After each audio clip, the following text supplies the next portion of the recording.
Aujourd'hui, on compare la Huda Beauty et la Action et on regarde si elles sont similaires. Je vais appliquer d'un côté la Huda Beauty. Franchement, je ne la présente plus parce que tout TikTok la connaît, tout le monde la connaît. C'est un des best-sellers de la marque. Donc moi, je l'ai en teinte Banana Bread. J'en mets toujours pas mal dans mon petit capuchon. Personnellement, j'enlève pas toujours l'excédent, mais là, je vais le faire pour la vidéo. Et je l'applique.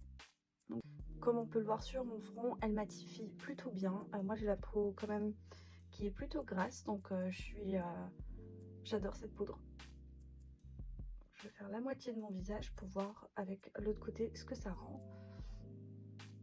Moi personnellement, je ne peux pas sortir sans que mon maquillage soit poudré parce que en fait c'est tout gras, c'est tout collant. Franchement, au bout de quelques heures, j'ai déjà ce même effet là, donc c'est pas la peine de sortir pas poudrée. Alors du coup, je vais utiliser celle-ci. C'est la, je sais qu'il y a plusieurs couleurs, mais moi j'avais trouvé celle-ci. Je voulais l'essayer. Donc elle se présente comme ça. En termes de couleur, elle est plus blanche que la Banana Bread qui est beaucoup plus jaune. Pareil, hein, je vais enlever l'excédent, mais en fait celle-ci, oui, je trouve qu'elle est quand même beaucoup plus blanche. On va voir si elle illumine mieux ou pas.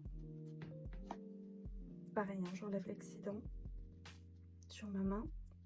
Parce qu'en plus elle est très blanche, alors ça me fait un peu peur. Elle est quand même beaucoup plus claire que la Banana Bread. Après c'est normal, hein, moi j'avais pris la Banana Bread en me disant que c'était ce qui était le mieux pour ma carnation. Je crois que c'était la conseillère Sephora qui m'avait recommandé la Banana Bread.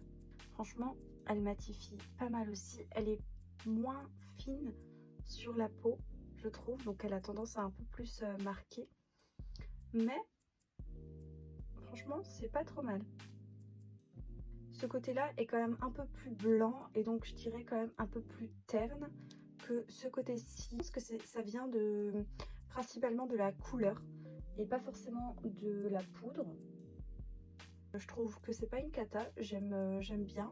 Elle a 22 grammes, donc elle a vraiment beaucoup de contenant et franchement je crois qu'elle était à moins de 3 € ou moins de 4 €.